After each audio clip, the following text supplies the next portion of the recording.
Welcome to the Black Men Unfiltered Network, where every conversation gets a second look. This, the gray area.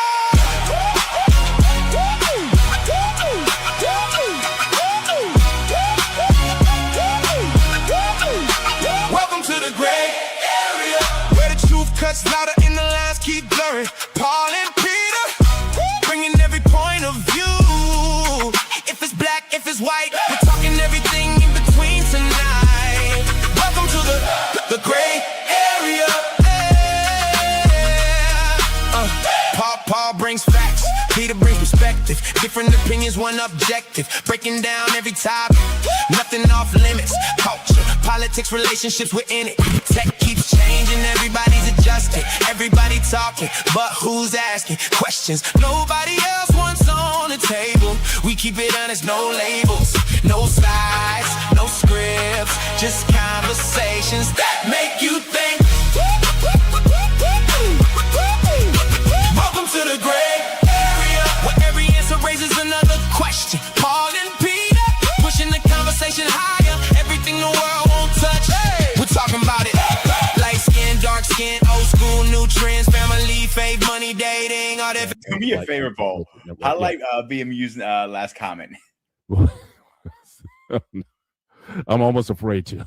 Yeah, go faster, please, Paul.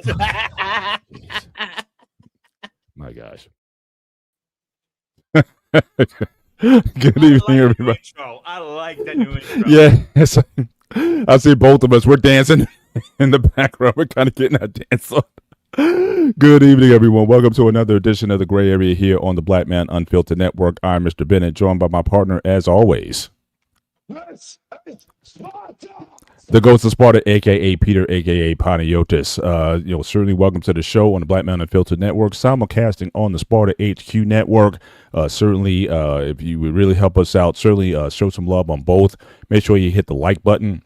Certainly on the Black Man Unfiltered Network, as well as on the Sparta HQ Network. Also consider becoming subscribers to both networks. Each platform has different show content, but this is certainly a platform that we share together for the Gray Area. And certainly we're glad that you guys are spending your Sunday nights with us here. And tonight, in particular, this is our call-in show. So again, for people who, you've been listening to our content, watching our content over several weeks, and once a month we have a call-in show. And so, this is an opportunity for if you have some comments or questions or whatever, some feedback on a prior show that we did. And we've been talking about everything from AI data centers to, their relationships, whatever the topic is. I kind of get lost in some of the topics too. We talk about here, but so if you guys got some feedback, certainly you're certainly welcome to join the show. The only conditions are, again, camera must be on, except for certain people. There's certain people who we know personally. And so we give them sort of a pass if they need to keep the cameras off because we know them in person, actually. And so, but, for anyone else, camera must be on. And as always, certainly keep it respectful in chats.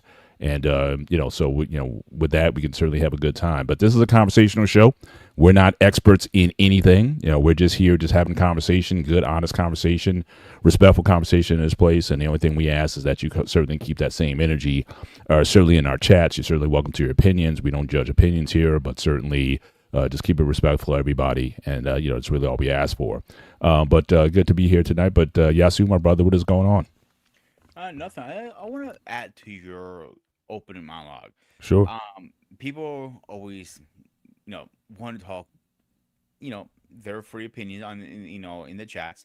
So I'm going to tell them right now, bring it. You guys want to talk shit? Here's your chance. Let's go. I'm good now. Yeah. And I get it. Sometimes it's like in the heat of the moment, like we've had so many guys be like, "Oh, can I join? Drop the link because I got something to say." And like I said, if we did that, a lot of our shows, they'd be well over 2 hours. We definitely try to keep a strict timeline, as it is Sunday night. Bless you. That we do have a strict timeline, and we want to make sure that people, got work in the morning and whatnot. So we really want to be respectful and keep it going. But yeah, Pete, just got some feedback. Can you just bump up your volume just a tad more? That'd be great. Make it loud. I think that's better. Craig, again, appreciate our guy Craig in the back. Shirley, who's monitoring things all the way, our brother from the UK. And so certainly we appreciate his input. Always behind the scene. He says, "I'm always up for some fun." Pause. Okay, but it's always good to have him with us. We're going to be dropping the link. Certainly, if you wanted to be a part of the conversation, we'll drop that link shortly.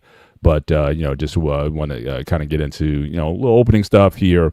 Sort of fill the space as we talk about it. But again, anything you can either talk about what we're going to be talking about tonight, or any prior topic, or whatever's on your mind. Certainly, again, we're going to be dropping that link shortly. But I wanted to kind of follow up, and these are things just came random. I think it really came to me around Thursday, Friday.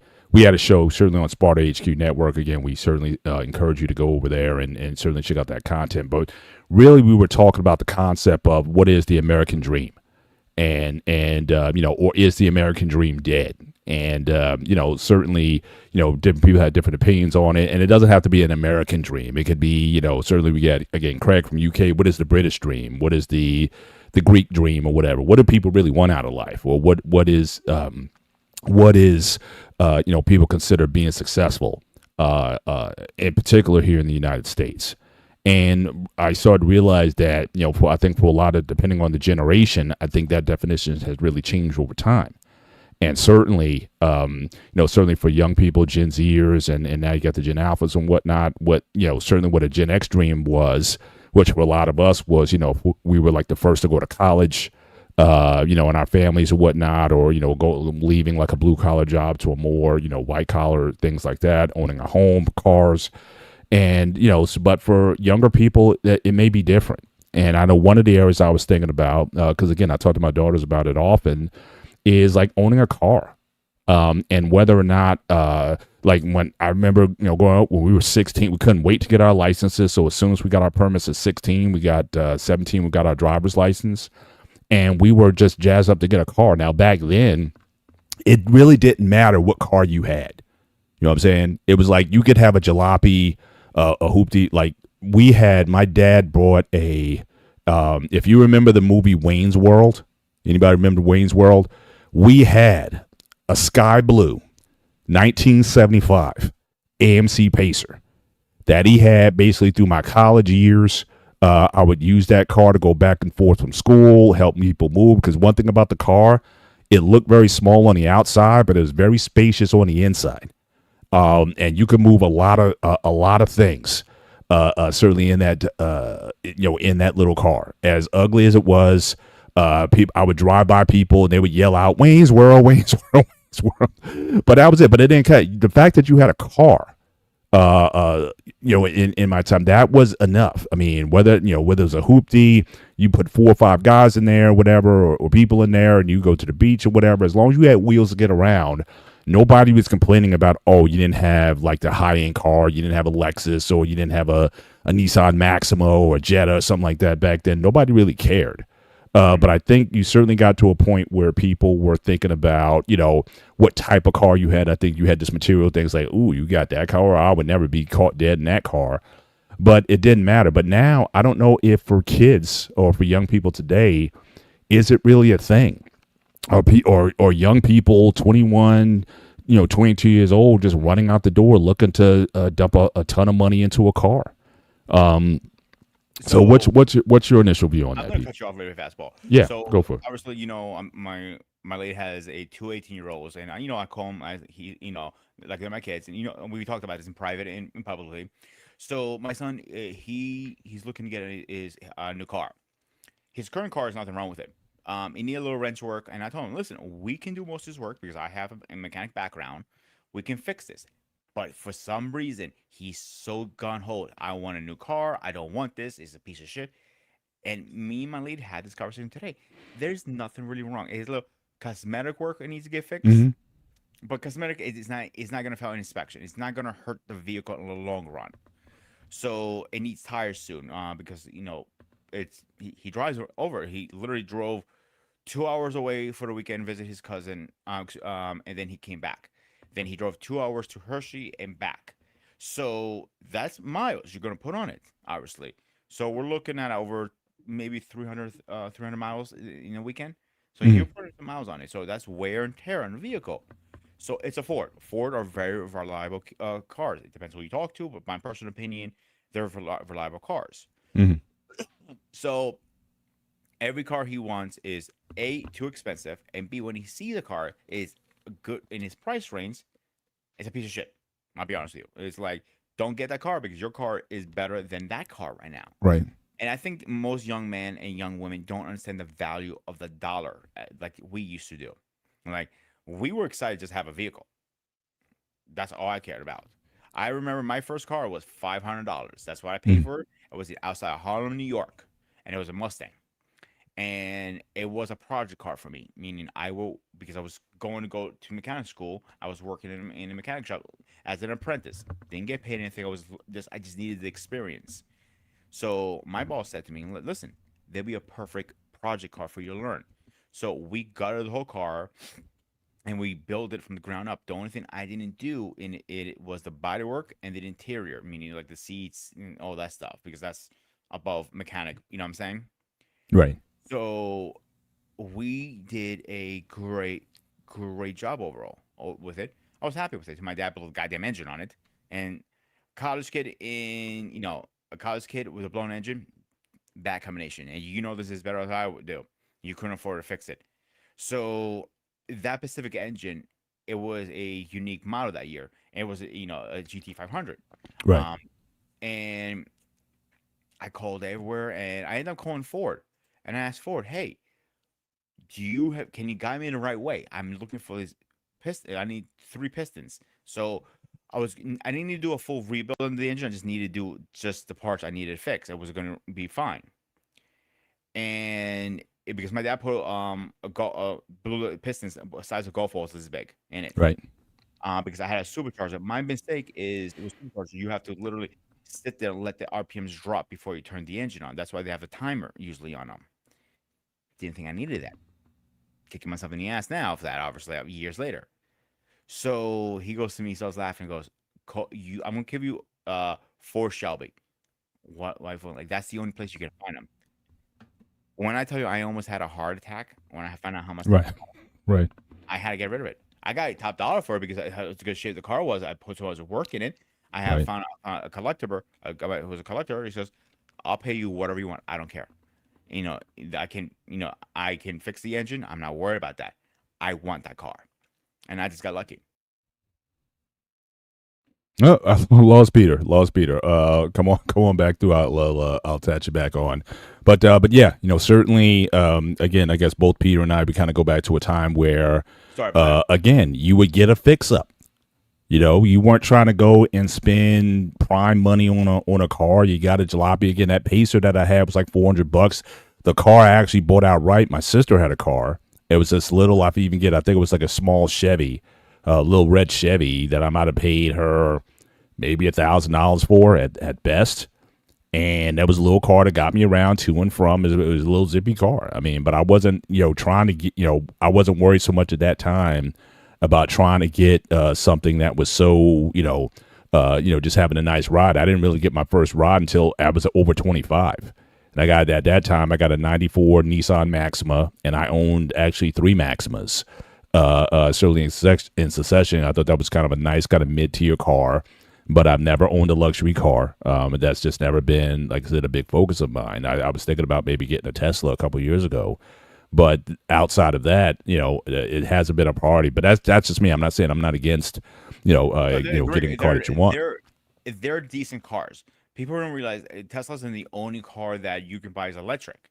There are other cars. The thing with Teslas, after you put a lot of miles on them, they Mhm. start acting up. That's why you see a lot of used ones on the market versus Right. new ones. Right. So like our friend CQ, he saw at the time, I'm talking about a few years back now, 4 or 5 years ago. Hmm. Mercedes was the not because it's Mercedes. He found for the money he's gonna pay, that got the best miles for the car, the bells and whistles he wanted. He wanted Yeah. it, but he was gonna be like $1,200 to $1,500 a month on payment. I'm not paying that shit, bro. It's Yeah. way too much money, and I Right. agree with him. And this is one of those things like, damn if you do, damn if you don't. Right, right. Well, even like I said, for young people, you have to start weighing the cost. And I think my daughters, they're kind of in. I think they're kind of saving for car ownership. But I'm starting to ask the question now on whether it's worth it or not. In fact, I put together a little slide deck that I want to kind of go over. Kind of sharing, I guess, the pros and cons and where it is now. Again, obviously, a lot of this is going to depend on where you live, and I think a lot of it's really going to depend on your age when it comes to this. And Before you get it's into weird. that, Paul, Yeah. so I want to go also a little backstory on my ownership of cars. Mhm. So after the GT 100, me and my mother shared a '05 Hyundai Tucson. Not Mhm. Tucson, sorry, Santa Fe. If you remember, they look like grandma Yeah, yeah. I cars. have one now. Yeah. Yeah, and they're reliable. They're Mhm. beasts. I used to call the car the beast for a reason. They will never leave you stranded on the road. They have never let me stranded on the road. It Mhm. took me what I needed to. As miles got up, it got age. It starts breaking down after a while. But it never left me stranded. It always took me from point A to point B. My first dealer car was a used one. It was a 13 Hyundai Elantra. I didn't know that was a lemon because it was used from a what was it called, from a lease. So drove that car for a few years. Then I ended up getting a Hyundai Tucson. Same model as yours, if you remember me telling you. Right. I think that was I don't remember what year that was now. But I had that for a while. I was about to pay it off. If you remember a few years ago when I got in that car accident, the deer, Right. the car was done at that point. And Right. I have the one I have now, and I love this car now. Like you've seen the car. Here's my thing with luxury cars. I think they're overpriced, Mhm. completely overpriced. Like Lincolns. What's the difference between Lincolns and Ford, bro? Yeah, man. A lot of these cars they operate, but Name. even some of the luxury cars, I mean, a lot of them operate off of a standard powertrain. You know what I mean? With So Lincoln and Ford, the only thing you're paying difference is really the price. You can get it was it the Z or X series? I can't remember the Lincoln, mhm. and you can buy the Explorer for less the money and get the same bells and whistles. You're Right. buying the name. Right. Same thing I have for BMWs and Mercedes. You buying their name. There are other German cars that you can pay less money for and still get the same bells and whistles. Right. Right. So you're on Yeah. Lexus, same concept. Hmm. You're not saving money. You're just throwing money out the window. Yeah. Yeah. But even if you take it out of the luxury market, which is again going to be in a slide deck here, and again, there's going to be some variables here. Mhm. But if you want to talk about the market versus, actually, I need to add it back to staging, and there we go. So again, car versus ride share, and I was just kind of just doing some of the numbers, and again, this may differ based on the state that you're in. So again, you're talking about rideshare car ownership, $800 to $1,200 a month, versus a rideshare that might be $300 to $1,100. Again, a lot of it's going to be on usage in terms of how much you use it, and again, also again where you live. Certainly there's a difference. Obviously, with cars, you got the car payment, obviously. In a new car today, I mean, you're talking, easily $700-800 a month. And we're not even talking luxury car. You're talking well over $1,000 a month. For that, again, in New Jersey, anywhere in the populated area, you're going to be paying, extremely high car insurance, gas versus charging, depending on your car. I think certainly we talked about last week with certainly growing energy costs. You're going to be dealing with those. So even if you do get an electric car, your electric bill is still going to go up. And now, especially with the shortages, we talked about AI data centers, and the need for energy, energy prices going up.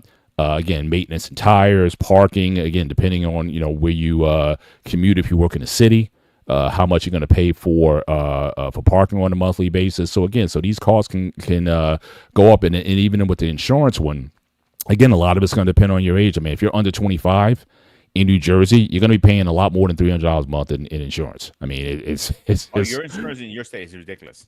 yeah. So but again, we're the most densely populated state. So I understand the reason why. In fact, some landlords we had when I was back in high school, they had all their cars registered in PA.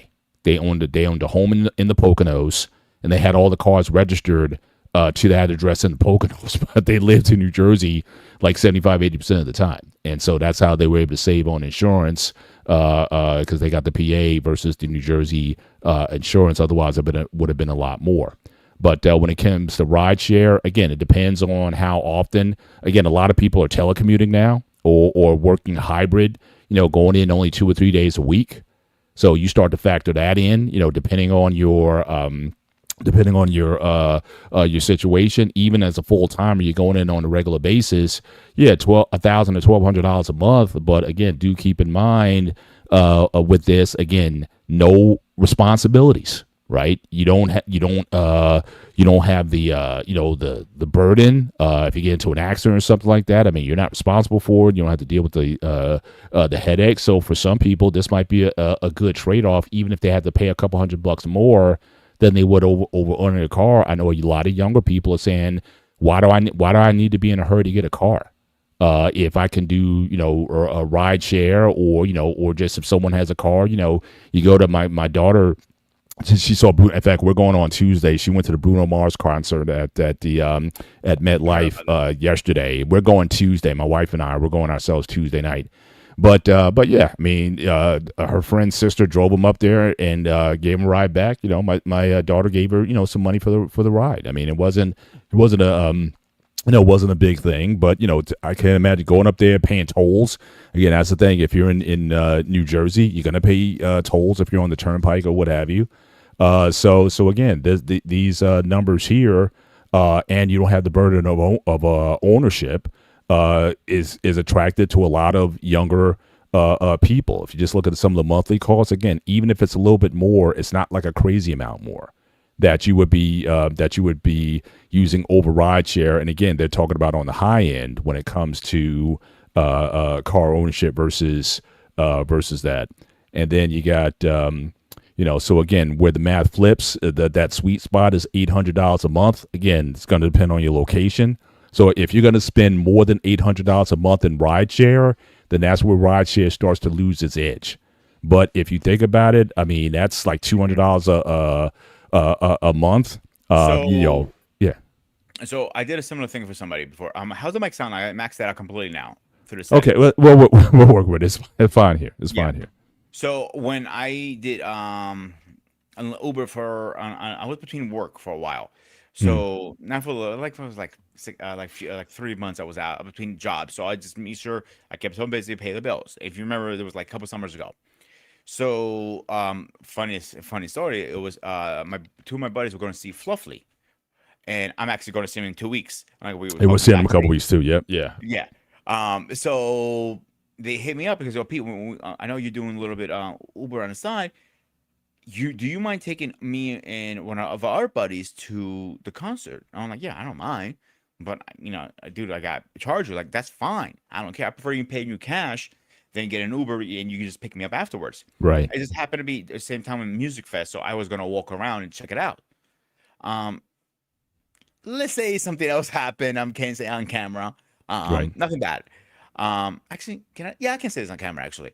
So it's a little funny story. So they got the seats. So I had to use the bathroom. So I asked the officer, I don't have tickets. Can I just use the bathroom? Because there were a lot of cops there. He goes, yeah, go ahead. As I go in there, use the bathroom, the guy who's making sure about seats are there, like, sir, are you looking for your seats? Like, yeah, you know what? You're right. I am looking for. You're there, the front one. There's the only empty one. Like, thanks, bud. Sat down, watched the whole concert. My buddy called me. Oh my gosh. I go, look down. So wave, hey. He goes, you motherfucker. He goes to me. So it kind of worked out in my favor. But yeah, I made $500 that night, cash for that. Wow. Yeah. So it depends what you're doing Uber. I realize that if you like in more popular areas like yours, you can make some decent money, believe it or not. Right. No doubt. Catch-22 or Uber is tax season because they don't take anything in taxes. You got to pay all that back at the end of the year. Yeah, that's sure. what burns you the most. Yeah, well, you definitely need some discipline. You definitely anything that you make, you need to set aside in a tax account or something like that, and like don't touch that money until you cover whatever that the average tax rate is going to be. So right. You got to have some discipline there. But everyone thinks, yeah, I make money through Uber. Yeah, I get to spend all the money. And like I said, you get that tax bill at the end of the year. And even if you are, accounting for, because obviously, because it's you treat it as a small business, you do get some tax write-offs and whatnot, depreciation and whatnot that they give you when you're doing your taxes, still you can have a significant tax bill if you're not careful with that. One of the things that, again, what the numbers don't capture, again, depreciation. So that's another thing. We talk about, I've only bought a new car once because and I remember even a financial planner told me, never buy a new car if you can help it, because the depreciation is the greatest. As soon as you drive it off the lot, you tell about up to 25% depreciation costs in the car. So you got that, then you got, again, surge in availability, again, depending on what's going on. Like I said, the Bruno concert, I imagine everybody was getting paid that night, just taking people to and from that. And obviously prices can certainly increase time and hassle. Again, no parking, no maintenance appointments, but you wait for every ride. And then, again, edge cases, again, grocery runs, road trips, late nights, kids, pets, etc. Again, that makes sense too. I mean, if you got a family, then it make more sense to get a car or van or whatever. That's we were also minivan people. I never scoffed at getting a minivan. I knew I was going to have kids, and my kids had friends, and so we'd put 8-9 kids in that car to get around in. So again, you get at the different stages of life where a car makes sense. No one's saying you can get away with not having a vehicle, but if you're under 25 years old and you're trying to, make a decision on whether or not you should buy a car or not, again, just based on these numbers here, it could make a difference in terms of, whether or not, you don't have to be in a hurry to move if you don't want to. For us, we couldn't wait to get cars. But I think for a lot of young people, they can push that off until they absolutely need to get one. And I think for a lot of them, they prefer it. Paul, do me a quick favor, please. Could you drop the link in, because I got people hitting me up in yeah, absolutely. So I'm going to put the link certainly for the show in the chat, and you guys can certainly again be part of the conversation. So I'm going to drop the link here, and again, all we ask is, again, camera must be on unless we know you. Again, certain people, link has been dropped, and so you can certainly use that and come up and be part of the conversation on this topic, on whether or not is it worth it to buy a car, or do you still believe in the American dream, or any other topic that we talk about. If you just want to be part of the conversation, link is in the chat. And again, this is our call-in show, so you can certainly come on board and be part of the part of the conversation. Use versus new. I'm a little unique because I only have one vehicle, so I don't like the used market as much, because you don't know what you're buying sometimes. We can both agree on that, correct? Yeah, for sure. So me being on transportation, I go with new, and do understand what you're saying. You lose 20 to 50, or even 0.5%. Sometimes you lose off moving off the lot. It depends on the make and the model. So by that said, I go with new because at least I know what headaches I'm gonna have is gonna be my headaches. Right. That's what I usually do. So, and I do agree. If you're going dollar by dollar, but right now with the market after COVID, it's not much difference anymore when used versus right. It's very minor. So is it even worth buying used right now? Gotcha. Yeah, well, we're gonna get certainly a view all the way from the UK. We got our guy in all the way from across the pond, so I don't know if you have Benny Hill music, but I got intro. Yes. Stop coming in too loud. But I got Craig all the way from UK. So a good friend of ours, a good friend of the show. Paul. I always like to poke the old bear that's on the left-hand side of you. What's good, sir? How you doing? Goody gumdrops. I'll take that as okay. I don't know we have that. Awesome. I don't know we have that same expression here, man. But good being part of the show. So yeah, you I saw in the chat you posted an interesting story. You got into a car accident at 13 years old. Did I understand that correctly? Yeah, I got drunk at the age of 13 and drove my mum's car and decided to crash it into a tree. Oh my gosh! Decided to, or just? No, I decided to, just to piss my mum off because she's an idiot. Oh my gosh! Wow. Well, everyone knows I despise my mother. So okay. That's a whole other conversation. Let's not get into that's a whole other conversation right there. But yeah. But what are your thoughts on? So again, you live in sort of a relatively rural part of Britain. of Great Britain. So, or should I say England? I want to make sure I get my regional terms right. So No, you live in England, okay? So yeah. so for you, this may not be necessarily a question, but I would think that for people in the UK, is there like a huge rush in demand? Because I thought I remember hearing one time that it's not so easy to buy cars in the UK. But what's your view on that? Owning a car, or a lot of people using some sort of ride share to go around? Imagine if you're around London or something like that, or one of the major, or Manchester, one of the major metros. I don't really know much about London. All I know is it's gone to crap. But anyway, that's another Mm. conversation. Right. But from what I gather, London's like rush hour traffic, and you Mhm. could sit there for hours in traffic. It's always constantly busy. So they decide to go on e-scooters, which they're now trying to ban. But no one really does ride share anymore. Yeah. But it's pretty easy to get a car. You can just go on Facebook and buy it, or Friday ad and all that sort of stuff. Right. Right. You can get it. You can get a car anywhere in the UK. Right. Right. But it's not. And do you cheap. still see young people still like enthused? Because again, I don't know. It's like, to me, I think Peter was even talking about it earlier. In our generation or earlier, we took some pride in, like, we would get a car. It didn't have to be like a new car. It could be like a fixer up. It could be you put some work and maintenance into it. You put some your own customizations on it. And it didn't matter. It didn't have to be off the showroom floor kind of sticker price for the car. But I don't know if that opinion has changed over time. I just don't see a lot of young people who are such a kind of like that. That's actually my old car. Okay. Yeah. So I mean that's a again, a starter car. I know my daughters now, we still have a beater car. And again, a beater car was one that you could literally beat up. Because again, they were just learning how to drive. And even when I taught them how to drive, I taught all three of my daughters how to drive. They would, hit the curb, they would hit this, that, whatever. So it's like, I'm not going to go and spend a ton of money on a car that you're going to be putting dents and scuffing up. So yeah, we got them.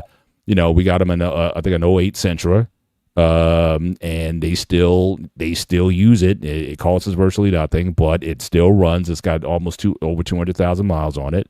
And it's still enough for them to kind of get around and do what they need to do until they save up and get their own cars. But I don't know if the idea of them getting a fixer up is something that's like necessarily motivating to them these days. But in the UK, are there a lot of car enthusiasts, like guys who like to just get a car and fix it up and ride? Well, my dad spent $9,000 on a Jaguar. $9,000? Yeah, there you go. That's it there. Wow. £9,000 is £9,000 kind on of it. cheap for a Jag. Hold on. Yeah, very cheap. Well, a lot of them. He spent £9,000 on it, and he spent 14 grand on literally having a car torn to pieces, right down to the chassis on it, and having the whole thing rebuilt. Welding on certain parts that he know for a fact that they get rotten and that sort of thing, have all those problems fixed. He's had the whole real engine stripped right down and rebuilt. Mhm. I've actually got a picture of the engine somewhere. Yeah. But even still, so for $23,000 to own a Jaguar, I mean, that's still relatively cheap compared to now. It's interesting because I think Jaguar's out of business. I think I don't even think they are. It's weird because my dad's Jag has multiple different companies put into it. There you go. Yeah. So yeah, If I do this, there you go. That's the engine that's in this car. nice, It's the 4.2 V8 supercharge.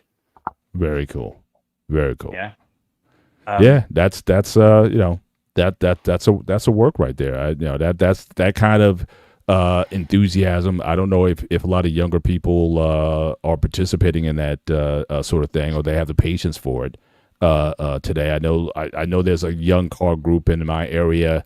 I don't know if you ever see these guys, Pete. They have these Volkswagen Jettas, like a lot of VWs, and they soup them up. They put speakers in and they meet. Like I know in New Jersey they have these meetups where you'll go into a car lot and you will see hundreds of these cars, and they make their run. They'll run down to the shore and they'll do all their meetups in their Jettas and whatnot. But outside of that, again, I don't see a lot of young people who are so enthused about let me get a car Over and here, they do put the souped money up into cars and all that sort of crap, but where they do it, they go down outside shopping centres, massive car parks, doing wheel spins and that sort of thing. exactly. And Yeah. they run around because we've got a one-way system around this entire village. You've seen Mhm. the area, Paul. You've Right. looked it up on your own map. There's a one-way system, and there's like a car parking area which is in the centre of it, and they do the same thing in there, and they actually sit at the traffic lights, literally just down the road here, and they just rev the crap out of their engines, and they just will spin it straight off. It's rather Right. annoying having to hear that at flaming I half past usually 3 in the see morning. those, Paul, closer to my girl's place in Easton. I Mhm. don't see it too much up here anymore, but it wasn't Volkswagen. It was like just a bunch of gearheads Oh, getting together and enjoying cars. Right. Um, and I try to tell all young men right now, I'm like, "Listen, I'm buying this car. I'm shooting up. Like, don't put mhm. the extra customization because you lose value so much. Every time you do something, you add a wing, you add a body kit, you put a new radio.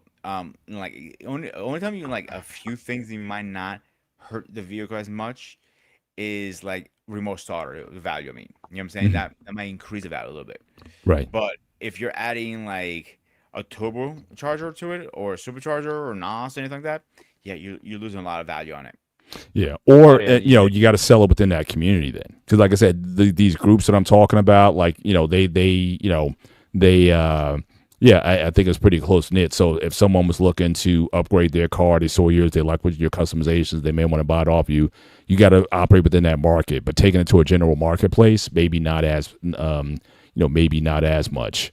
But yeah, I mean those are certainly risks that you have to take when certainly you're doing a car. And I think we might have lost Peter again, but hopefully he'll be back up in I'm still here. a second. But Big up, yeah, but I man. mean certainly for those in the chat, I mean what about you? If you got young people who might be interested in getting car, what kind of conversations are you guys having? So you got kids under 25 years old. Are they are they in a hurry to buy a car? Again, we all know what the cost, even the used car market, to your earlier point, Peter, there's really not a difference. I think the used car market went up. In fact, I remember for Teslas, because of the increasing price. I mean, it was getting to a point where like Teslas were like $60,000, $70,000. And so people were really starting to go to the to secondhand Tesla market, where it was like 30-40% cheaper to buy these cars. And I know like other markets that seem to be out of control is trucks. If you're a truck guy, you want an F-150 or one of these one of those Dodge Rams or whatever, they were getting up into the $70,000 and $80,000 range. And so a friend of mine, he just bought when he upgraded his F-150. And so he paid again a pretty penny for that. So again, secondhand market or certainly used market is still viable for a lot of people. It's not You have the risks like Peter you talked about, but Mhm. but again, does a person really want to invest that much in a depreciable asset? In fact, it's really not an asset because it depreciates in value. And again, if I can get away with just doing ride share until I'm really ready to do something, then why not do that? Paul. Sorry, Yep. Pete. Yeah. People over here are not. The cars are cheap enough to buy. Doesn't really matter. You can get them for about $1,000 and shit.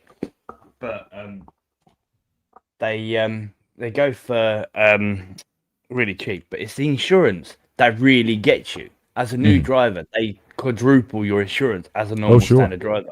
Sure. People are opting to go for all types of shit. Yeah. Like be on their dad's insurance or a friend's insurance or whatever. Mhm. So, oh, babe. Anyway. But with other bits and pieces, it's just crazy. Do you know what I mean? Right. But I can't get insured. I don't have a license. Yeah, I still own a car. Yes, I don't have a license at all. But with me being I actually tried to go for a license many years ago, and I went out when I did the right thing, got my photo taken, got a provisional sorted, had someone sign it so that I can get the provisional, paid for the little card for the provisional. I can actually show you my provisional. It don't bother me because it's my old address. Well, same address, different flat. But literally, they because of the government stopping the money, I couldn't go for driving lessons because it was literally the day that we were meant to get paid. They completely stopped the money, and I couldn't do any of my driving lessons. And it was literally on the same day I was going to get paid for the driving lesson. Right. So you don't. So do you know how to drive? I mean. Yeah. I know how to drive. Okay. All right. I've got a heavy foot. So, Paul, in Europe, I saw this a lot in Greece. A lot of guys will just buy vehicles. They're insured. Some of them are not insured, but they don't have a license. It's very common overseas to do that. Very common. I'm not sure about UK, but in Greece it was very common. Right. Well, is there the level of, I guess, law enforcement? Like, do you have speed traps or just, highway patrol that is monitoring or pulling people over because of lack of licenses or whatever, or do they kind of let people pass? Like, what's the law enforcement or vehicle law enforcement look like over there? They will ticket you, most likely. There's some cases it depends how bad you don't have your paperwork in line. If you don't have your paperwork in line, they will even tow your vehicle. They won't put you in jail, from my understanding. But they will definitely tow your vehicle. So it's one of those things like, damn if you do, damn if you don't. You know what I'm saying? Yeah. Gotcha. Yeah, so once again, ladies and gentlemen, today is our call-in show. So certainly if you want to be part of the conversation, the link's already been dropped in the chat. We got our guy Lunatic Librarian certainly in the building tonight. Appreciate you being here as always. And again, we're just having free form convo tonight. Certainly any thing you want to talk about, certainly you're free to certainly come up. Again, the link's been dropped. And again, we're just chatting. So I was just talking about the difference between, again, owning a car versus just using rideshare. If you're a young person under 25 years old and you live in a relatively populated metro or a suburb near a metro, do you really need to own a car prior to 25, given the cost of insurance, given the liability, the depreciation, and everything involved, unless you're going to go in and buy a cheaper car? Like, get a car that's a hoopty or like I said, get a beater car that you're going to be allowed to, make your mistakes in. And then when you're really ready, when you get more mature, then you get a car, So again, that's certainly the topic on, certainly on the table right now, guys who want to, be part of that. And we also got our guy, certainly from my New Jersey brother, my bald brother, my eyeglass brother. So again, my 7B brother certainly in the house tonight. so he's in the building tonight. But Sakbase, I'm telling what's going on. My friend. What's going on, Craig? Hey, Peter. Yeah. Oh, nice car in the back. Love the 80s reference. We all know you're a huge Knight Rider fan. So love the Knight Rider reference. Yeah, so that's definitely. And Peter, you can't get copyright for this because I've had this picture for ages and I've gone on many, many channels and I've never complained about it once. There you go. They usually copyright your pictures, usually videos they do and music. Oh no, people have had copyrighted pictures as well, so. I've never heard of that. Absolutely. What's going on with you, Anton? What's going on, sir? Nothing much. I'm actually at work, and I was listening to you guys in the background. I figured I'd chime in real quick before I have to go back. Yeah. So what's your thing, man? I mean, kids under 25 years old. You gonna encourage them to get a car, or just keep using rideshare until they get a little bit older? I mean, what's your take on that? Honestly, I think the thing people have to do is explain to these kids that there's more than one way to get a car, and you don't have to get something that's brand new off the lot. One way, and that's the thing I think that's not being told to a lot of young people. Now, surprisingly, my nieces and nephews, all between the ages that live with me, my wife and I, between the ages of, I'm not even going to count the ones under 18. I got two of them are 19. Two of my nieces are 19.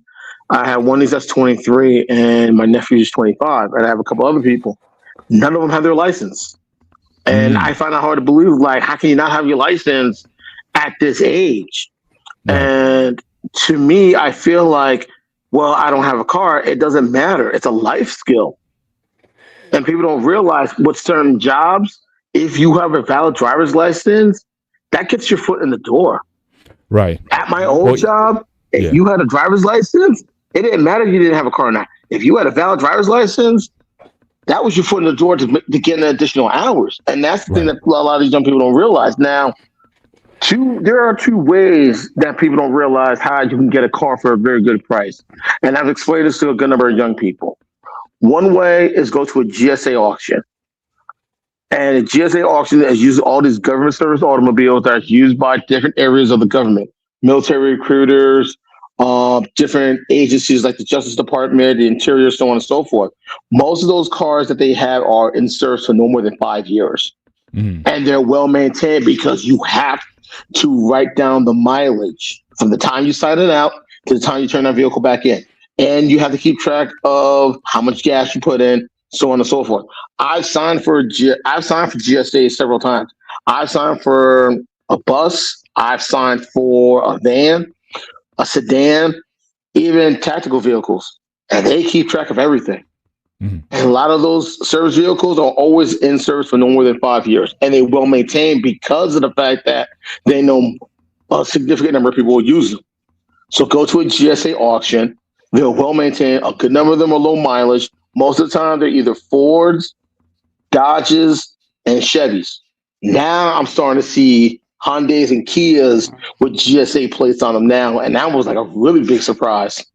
Right. You know, so that's one place to go to look for a car for a good price. And here's another place that most people never would ever think to do. Oh wow! I see. Oh wow! Nice picture, Craig. Who is that? I don't even recognize that guy. That's this lad right here. I don't even recognize that. This lad right here. Look like a mug shot. I was in 2019. Because also another good option is when the impound cars auctions from police auctions. There, you can get some decent vehicles for a decent price. Yeah, definitely. And here's one other place that most people, and I was about to get to that too, Peter. Here's another place most people never thought you would look, where you could look. Get in contact with a lot of banks. Ask for a list of cars that they repossessed anytime within the last 6 to 18 months. A lot of these impound lots, a lot of these repo yards, and a few guys I was in the Army with are repo man. One guy I used to work with in my previous job also works as a repo man. Their lots are well beyond capacity. So if you go to any of these banks, ask for a list of cars that have been repossessed within the last 6 to 18 months, or maybe even as far back as 24 months, they'll give you the list and they'll take whatever. And my brother used to work for, and my wife's cousin also found out, we used to work for this one company that was partnered with one of the major banks. And they told me about the number of loans they have written off. Like 1 to 3% of the loans that they've seen come through their desk, charged off, written off. That's about it. Like you can get a car that was at around 40, 45,000. And if you get it from the bank, if you have anywhere between like say 20,000, they'll take it just to get it off their books. Yeah. Oh, they don't care. They don't care that they're going to get the 45,000. If they get something, they'll take it. Like if you say, "Hey, I got 20,000 or I got 25,000," so they'll give you the title, the keys, and you're good to go. And people don't realize that because, and the thing people don't realize is sometimes that's the best way to get a car, because if you have a significant amount of money put to the side, they'll take it. And that's the best reason why it's important to sometimes buy a car straight up instead of going to a new and trying to buy a brand new car. You don't have to worry about a car note. True. Yeah, very much so. And the one thing I can always say, my car is paid for. So any car that I'm driving, I have the title at home. Yep. I have, like the current vehicle I'm driving, I pay roughly, I think, $5,000 for it. And I got the title at home. Yeah. I would love to. Do you do a lot of your own maintenance, or you still go to a mechanic? Oh, I still go to a mechanic. I know someone, and that's the important thing. Find a mechanic that you can trust and that's reliable. And there's one mechanic that I have where I'm currently living. He's been very reliable for a very significant amount of time. And the only other person I remember that had that was a mechanic was a family friend of mine, but sadly he passed on some time ago. Right. And even though it was a little pricey with him, he was always honest. So that was one of the other people I always trusted. And sadly, he passed away a few years ago. So the person that I'm working with now, he's been very reliable for me and my wife. He's never been afraid to say anything like, "Hey, listen, it's not worth it." Okay. And I know a couple of spots too where you know there you can get cars that are fairly new, cars that were repoed, cars that were demonstration cars too. People don't realize get a demonstration car as well from a dealership because those cars are also maintained Right. because that's what they maintain because they're test driving cars and if you want a person to buy that particular model, that's the car they're going to let you drive. Same thing with a loaners with courtesy and loaner cars that these dealerships have as well. Most of them are trying to get rid of those as well. So there are places to go where you can get a fairly new car for a very good price, where it's not going to break your budget, and a good portion of the time, if you paying cash, you don't have to worry about a car note, and that's the most important thing. And Paul, you notice because we both live here in New Jersey, insurance here is ridiculous, especially in the county that I live in. And Paul knows what I'm talking about. Yeah, it's ridiculously Well, that's pretty high. hard over here, Anton. That's pretty hard over here, dude. And We can't do that. yeah, and the one thing I always tell a lot of young people: buy a car that's at least 5 years old. Because if you purchase a car that's at least 5 years old, you don't have to put full coverage on it. So you already save a significant amount of money on insurance right then and there. yeah, that is true. So I think young people have to be willing to put in the time, do their research, and not be afraid to ask questions. Right. And there are lots, and there are reliable car lots out here where if you pay cash, no problem. I bought a 2004 Grand Cherokee a long time back. I think this is going back well over 10, 15 years ago. The guy was asking for $5,500. I gave him $5,000 cash. Drove it off the lot that same day. Went back 2 days later. Got the title. And that's what you still have now. Right. And No, you still I have a 2011. No, I had that. I had that for a period of time. I now have a 2011 Hyundai Santa Fe. That's paid off. I got my wife. I paid, I think, a little over $5,500 for that. For my wife, I bought her a 2018 Hyundai Elantra. I paid just over $5,000 for that. And guess what? No car note. I had the titles at home. Nah, I can't. Before that, my wife had, yeah. and at the same time, the previous cars I had, 2009 Nissan Versa, that's paid off. 2008 Nissan Pathfinder, that's paid off. 2004 Grand Cherokee, bought that straight. People have to be willing to stop worrying about trying to get the car that's out now.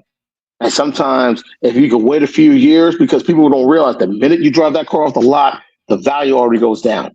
Yeah, And I there are a totally lot agree with what you're saying 100%, but most people don't have that cash to say I can drop $20K on a car, you know what I'm saying?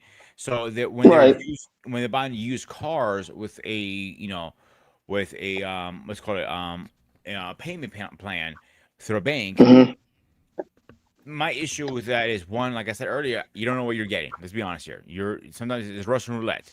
Second thing is the price tag of a used car and a new car, there's not much difference anymore. Well, I think the demand for the used cars went up because of the sticker shock on these new cars. Like I said, the truck, also, you try to get a pickup truck now, you're talking 70, 80K for a pickup. So again, that's going to obviously increase the demand for the used car. The only time I was really thinking about new car where it made sense, remember, I guess back in 2008 when we had the recession or the crash of 2008. Yeah. All those car dealerships, they were giving 0%, new car. Yep. It's like no interest, like 0.0 or 0.9% on a new car, whereas like the used car was like Yep. 7, 8, 9% for a used car. So they were like literally begging you, buy a new car. You don't have to pay interest on the car. There, I mean, that could be that could certainly be a conversation in that regard, because I know a lot of guys who were picking up, because a lot of us, we were all, again, we had our young families at that time, and everybody was getting minivans and things like that. So yeah, so we wanted like a Honda Odyssey or something like that, 0% financing, or a Sienna or something like that, Toyota Sienna. Yeah, that made sense back then. But now, again, to pay the interest on it is something. But to your point about kids aren't even getting licenses. Now, my only thing with the license, I don't mind the fact that if they're opting out of not driving, because again, we showed the stats earlier, the difference between the cost of owning a car, especially in New Jersey, especially if you're under 25 years old, those costs versus rideshare, it's not that far off, and you don't have the headache nor the responsibility of owning. I get that. If a young person under 25 wants to make that calculation to say, it's not worth it for me at this time. When I'm 25, when I'm more established or whatever, then I can think about it. But the only thing with the not getting the license, now can you get a real ID without a driver's license, or is that part of the? I think you can. Yeah. Okay. No, I think you can. No, you can't get a real ID without a license. I actually looked that up. You can get a real ID without it being a driver's license. But your best bet is get a driver's license with a real ID on it. Because eventually, if you're going to want to drive, not only you already put in a significant amount of money just to get ID with the real ID verification, but you're going to also still put in money just to get a driver's license with the same certification. So your best bet, just get the license. Just get the license, yeah, because a lot of people prefer, yeah. Here's the other factor that a lot of people we're not talking about. So my daughter is a great example. She doesn't have a license, and her pushback is, why would I get a license if I don't have the vehicle? I need the vehicle first before I get my license. No, young lady. No, you don't. Other way around. And her mom having a long conversation said, no, you need to get your license first. And she is a little scared to drive. I'll give her that. I'm not gonna, completely destroy her because she's a little scared to drive.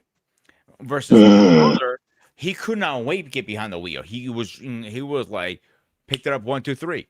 She's like nervous and like she's shaking on leave. But her perspective is like, hey, I need my car first.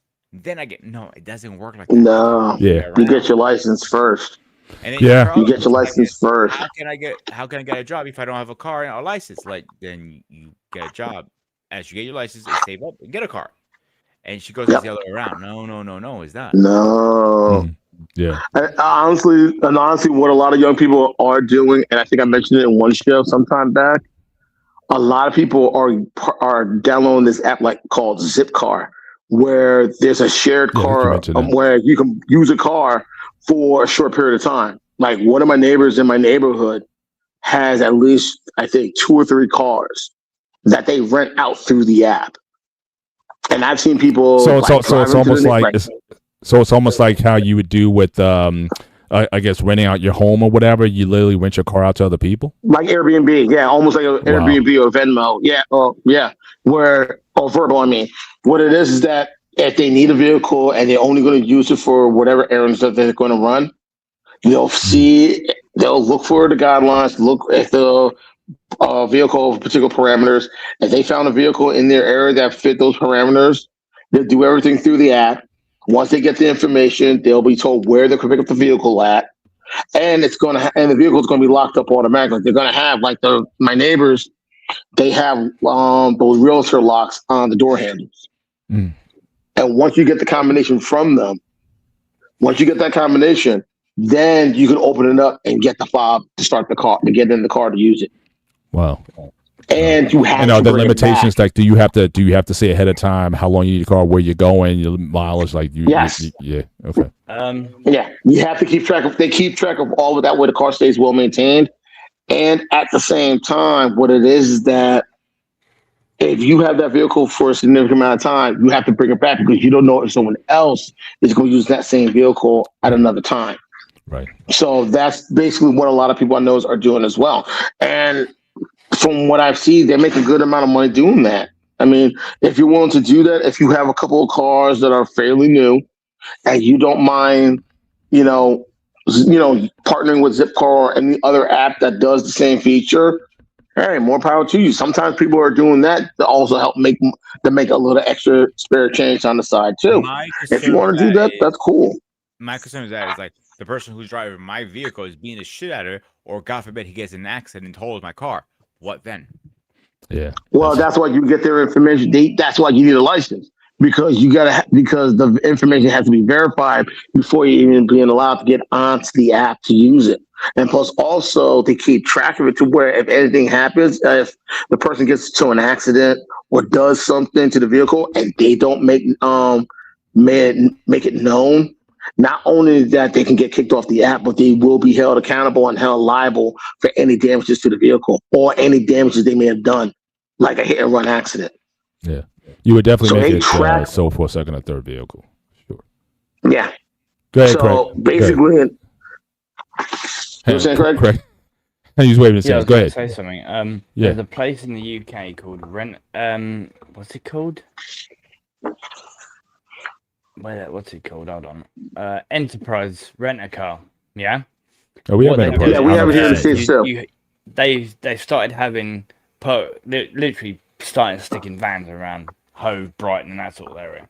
And what they do is they leave the vans in these spots, and you have to bring the vans back to these spots. You download the app for the company, okay, and you rent it. You pay for the vehicle, the nearest one to you, and you say how long you're getting it, whatever, right? Then you take photos before you even drive the car, and then what they do is they send you a code to the app, and then you put the code in on the dashboard that's inside the car because it literally remotely unlocks through the app. Okay. And then as soon as you get in there, you put the code into the dashboard, you take the card out so that it registers that you got the car, start it up, drive away, do what you need, bring it back to the exact same spot, put the key in, it'll reset the code or whatever because it's a random code every time. And then you literally take photos of the whole car, inside and out, and that's it. Yeah.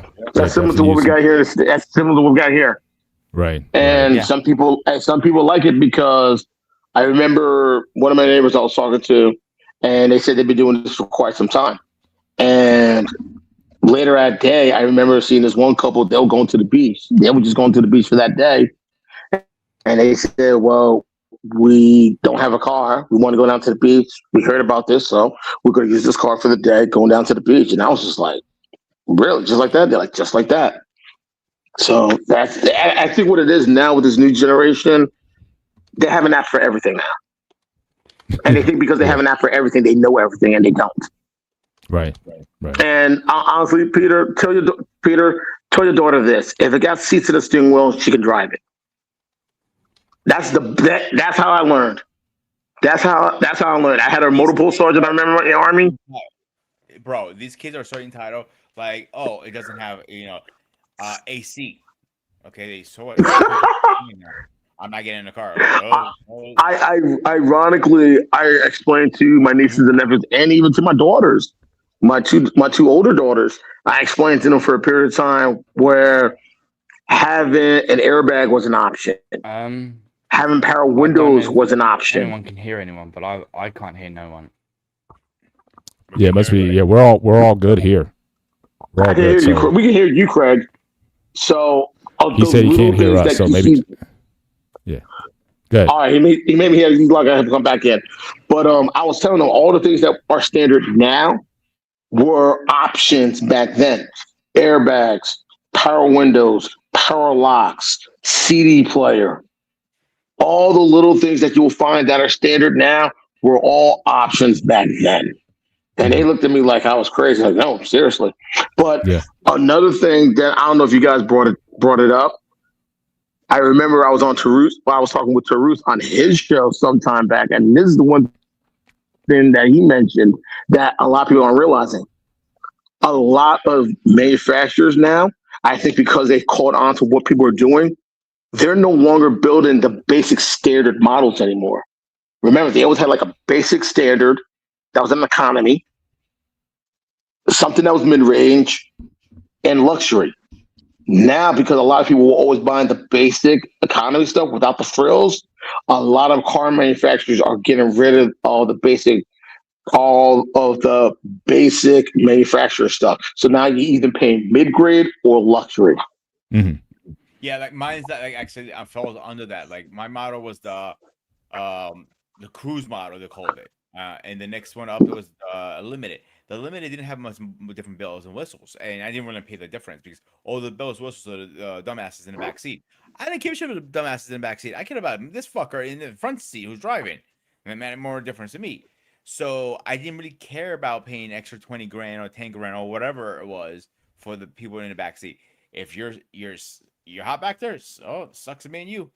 Very simple. So uh, And Lunatic Libertarian brought up a very good point too about anytime you buy a car, make sure it's not on double check to make sure if it's on the recall list.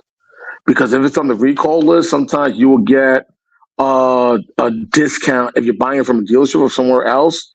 Plus, also, yep, remote start too. I remember. One of the things that people don't realize is if there's a certain defectiveness on that vehicle you have, check to see if it's on the list. And if it's on the list, have that taken care of as soon as possible. Plus, also, some places will knock down a significant amount of money off the price because it's on the recall list too.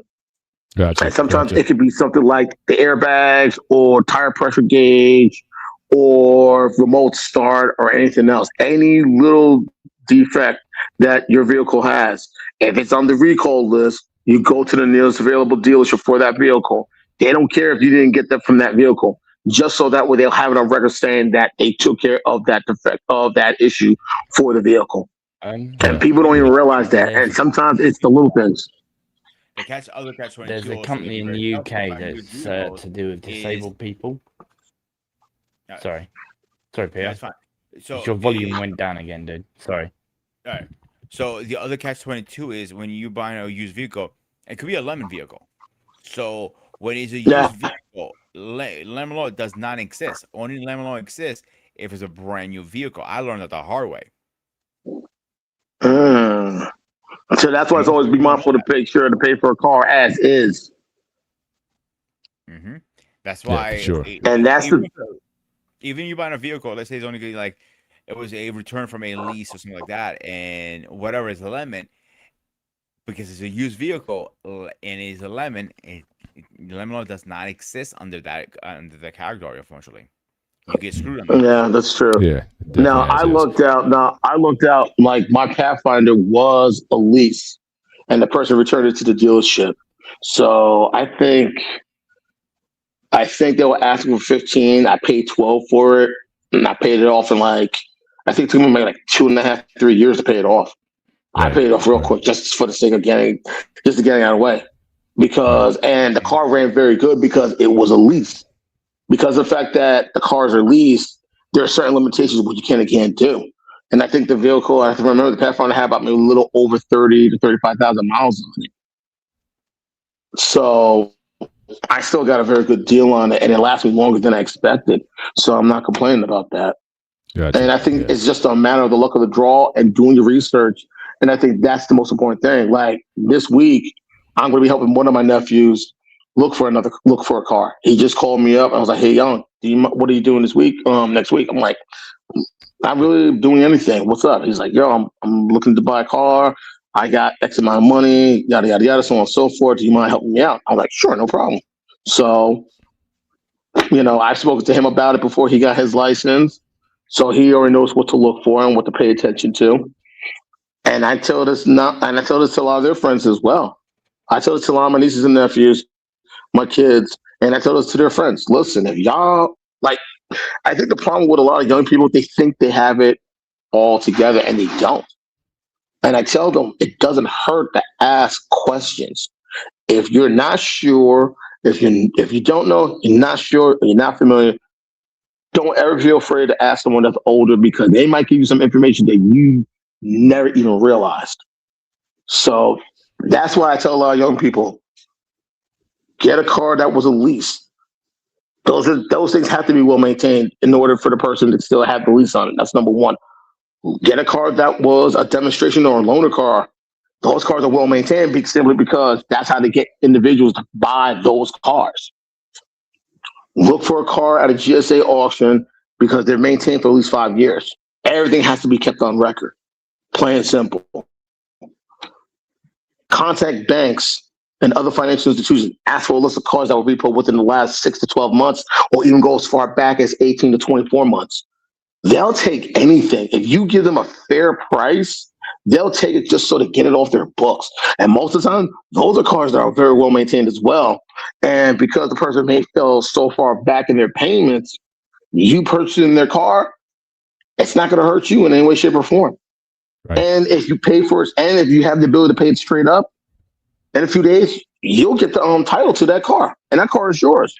If you want to avoid a car note in any which way, and the way they're charging it now with the interest, your best bet is to get a very good used car. Anything that was leased, anything that was repoed, anything that was maintained for at least 5 years. And here in Jersey, if you get anything at least 5 years old, you don't have to worry about full coverage.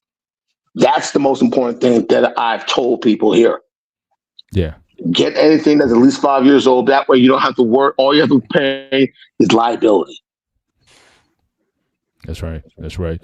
Eric is asking, yeah, I think Carfax is still around as far as a service, so you can certainly do your research on that. But I think it's a subscriptions fee or service that you have to purchase for that. So you'll certainly that be there. But I know Lunatic also he put up a post. I was trying to repost it back. Something's happened to my screen right now. But he talked about how new cars have these telemetrics that are built into the car. So when you trying to get a quote for car insurance, they ask you how many commuter miles and whatnot. And I'm sure people fudge just to say just to keep because obviously the more miles you have, the more insurance to buy. So it's almost getting to a point now where you can't really fake it anymore, at least on a new car, because they can see what those metrics are, how much you're driving, and then adjust your insurance rate based on the amount of driving, get sort of the real numbers.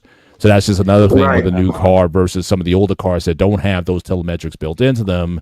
That again, you're kind of opening yourself up for exposure to other entities that may get your data, your information, whether you want it or not. And I think that even with like the Carfaxes and whatnot, I think a lot of these entities, and again, as long as someone has your VIN, you can get up the whole history or whatever, because every time you take it to a mechanic, unless he's like, again, a backyard guy who's not going to care to, you paying a guy cash and he's just going to just fix my car or whatever. But anywhere where they want to take your VIN information and whatnot, all of that is sort of part of the record. So again, if you go, certainly, outside of the grid, then yeah, you can avoid certain things. But certainly with the newer cars, everything is tied in, everything is integrated. They're all linked up to some satellite or some sort of system. So again, it's hard to kind of avoid some of those things. That's a good point that he's making, and it's certainly a case why you may want an older car that you fix up if you don't want information that you don't want shared. Right. I remember Trevor's also said. I'm sorry, and the new cars also, like mine, is a 23. It has built-in GPS, meaning if you try to not pay and just skip the state or whatever you're trying to do, hide a car, they're gonna find the car. They will come to your door. Yep. They're gonna be knocking with cops and everything. You're not hiding it. Like back in the day, okay, you missed a couple payments. You park in your buddy's garage, locked up away. You catch up. You figure something out. You negotiate with the bank, and you kind of work a deal, and your car gets nothing repo. Not anymore. They will find it. They will rip those doors down, and they will take the car.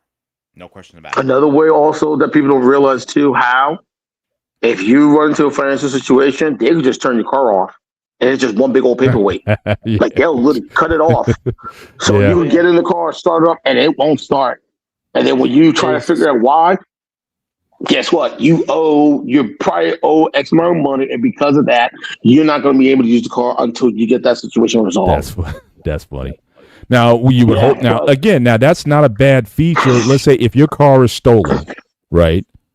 And again, what if you can just deactivate your car? It's like with your phone. If you could just deactivate your phone or call the companies, they just turn the phone. What if you can turn your car off, or like you said with the GPS, just find the car? So again, I think that there's some good that could certainly come from that, but again, for all of that additional security or for all that integration, it's almost like you're kind of giving up something too. You're giving up some of your privacy for the sake of security.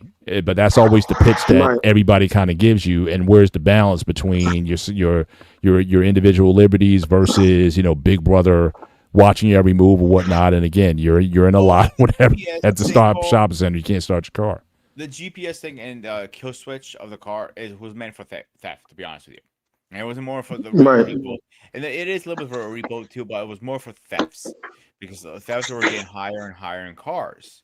Right. So in the last few years, you don't really hear people stealing people's cars anymore as much because they know the car's hot wired. You're going to honestly, you can't hotwire it, but now honestly, Peter, there is a way.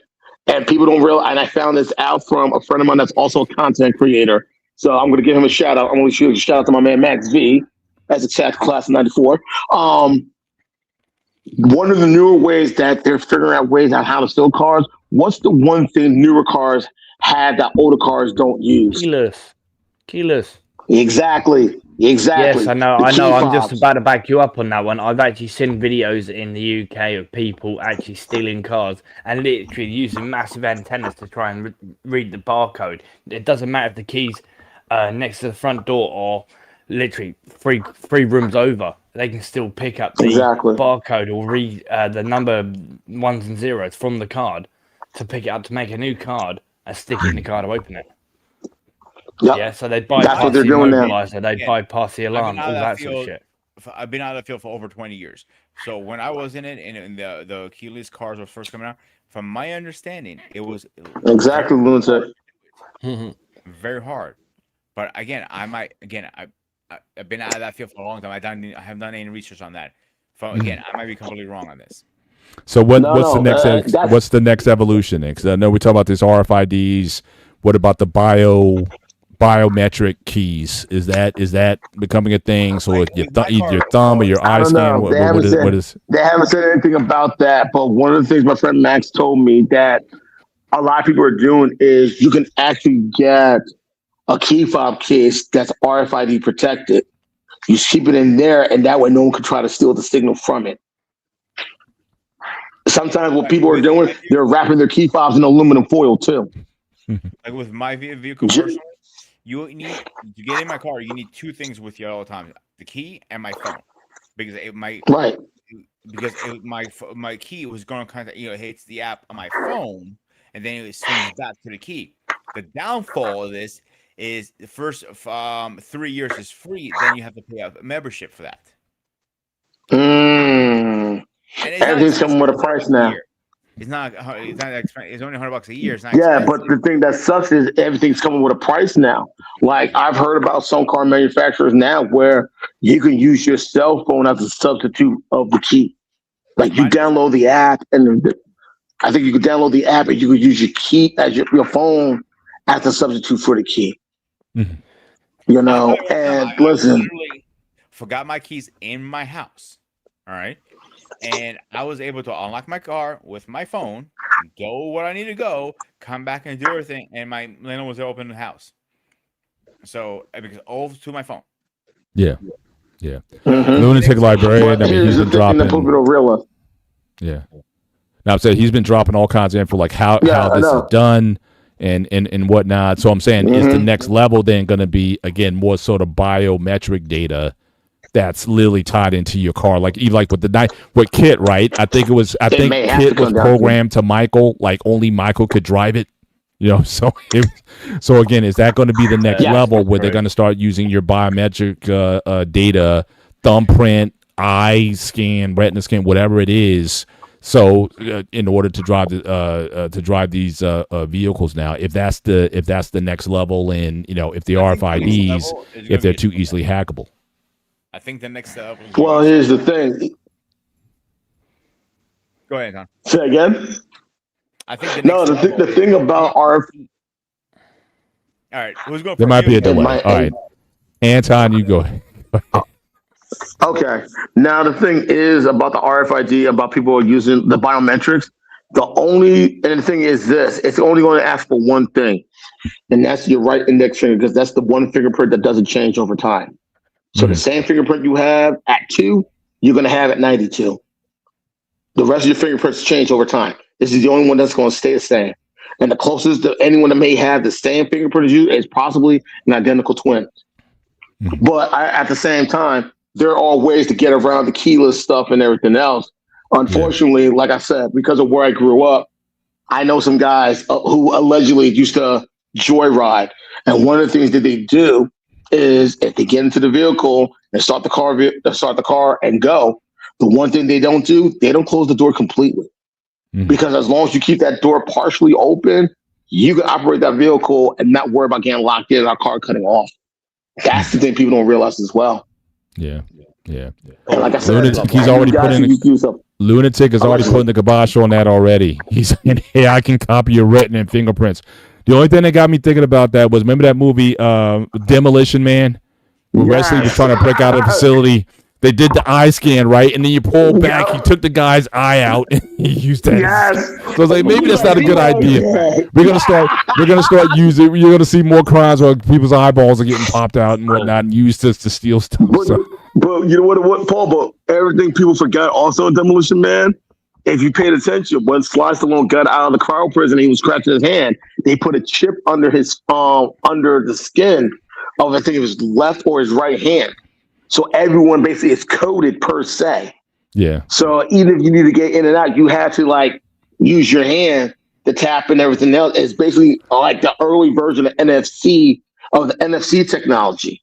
So it makes you wonder, are you going to find a way to connect that to people as well? Is your whole entire, like your hand or your finger or some way to be connected via NFC now is the question. Yeah. Yeah. Was that Eric is saying just use the normal car keys? Well, that might be what was said. Like now, Lunatic, he's saying get an older car. You know, a 2000. I don't know when all this stuff started going into cars, but if you get like a 2004, 2008, anything prior to 20. If I remember, Tarus said anything prior to 2020, you can still use a regular key. You can, and a lot of the stuff that you see in newer cars now, they weren't in cars prior to 2020. So if you get anything prior to 2020, even with the key thing, like you were saying? pop the key thing, you can pop the ignition, you just put a flat top and just go with the car. They're very easy to steal. People don't realize how easy it is. And like with with our digital keys, it's a lot more difficult. It's not possible. I'm not saying that. I know it's possible, but it's more difficult. So it prevents a little more. But with the regular keys, just pop the ignition and put a flat top in, flat head in, and click it. I put a flat screwdriver. Yep. Up. What was that? I posted a link in the back if you want to pull it up. Oh, what do you got here? Okay, this is in the UK. Basically, what they're doing with keyless cars. They're not showing you exactly how it's done, but you can see on the Ring doorbell how it's happening. Okay, let me see if I can pull this up. Okay. Hey, Craig, you get a chance, send that link to me via Messenger. I want to check it out because I got to get back to work and everything else. But I wanted to come on to let you guys know, like, newer ways to get cars without having to feel like you have to break the bank. Yeah, I think you certainly dropped some good nuggets, some good advices, and definitely. So again, car auctions, banks, certainly different services you can certainly use to certainly get vehicles. You don't necessarily have to go in and buy a new car off the lot, and so I think certainly a lot of young people, anybody really can quite use that. Because like I said, I can't see myself buying a new car anytime soon, but I would definitely look to a lot of those different services to use it. But let me see if I can share Craig's screenshot here, and I think it just keeps playing. But let me. I just got it, so I'm about to go now. And also, one more thing before I go. If you want to know the importance of the vehicle, Kelly Blue Book. See the person with the antenna? Yeah. Yep. Oh, that's an antenna he's holding. Yeah. Yeah. They're basically reading the RFID from the key, wherever it is in the house, so that they can steal the car. Because they said don't leave your keys in the front of the house, like near the front door or anything else. Put it somewhere far back. Do you know the best place to leave your keys? In a Faraday cage. In a what cage? Faraday cage. What is that? Really? In other words, basically what it is a cage that's got all metal around it, like a bird's cage or whatever. And it can't receive signal and it can't bring a signal out, or a lead box, It's whatever. it's an RFID blocker, basically. Yeah. Gotcha. Nice. Hang on, guys. Well, listen, we got someone who's coming up, and honestly, I've been looking forward to this for a while. He's certainly been plugged into our content for quite some time. Certainly always has information, always insightful, and certainly I appreciate him coming up for the first time, ladies and gentlemen. Lunatic Libertarian is joining our podcast today. Good evening, sir. How you doing? I'm doing well. How are you? Good to see you. Good to see you. I think I've seen you before a couple of times. What's going on, Sailor? How you doing? I'm doing well. I'm doing pretty well. Good to see you. I actually have all my stuff out in my garage. Like all my tools and stuff are like laid out in inventory and stuff. So when I talk about these things, it's like I really come from the perspective of turning wrenches. Like when you talk about lockout kits, like this is an actual lockout kit, for Asian or Chrysler, Dodge, Plymouth, and if I wanted to get in your vehicle, all I gotta do is pull out one of these keys, yeah, one or the other, and okay. I've seen them. I really have. This is a I've seen those before. For lockouts for people that are actually locked out of their vehicles, so you can show up and service them and get them back in their vehicles and get them on their way. So there's a guy who does that when they've locked their keys in their car or they've lost their keys. He turns up in a van and he has like an entire key making machine in the back of his van, and he does it all from there. Yeah, I know a couple guys who do that. Yep. That's not cheap stuff either. That software is very expensive, but if you actually have a key copier, that machine is very expensive. They're like $25,000. They are very expensive. Well, that's one of the reasons my mum never actually locked her car, because she didn't want to pay the £80 for. She literally her car for about 10 years. For 10 years, stayed unlocked because she didn't want to pay for it to be locked. I tried to show her a way where she doesn't have to pay the £80. It takes 5 seconds to lock her entire car up. You open the driver's side window with the key in ignition. Okay, you shut the door. You lean in through the window.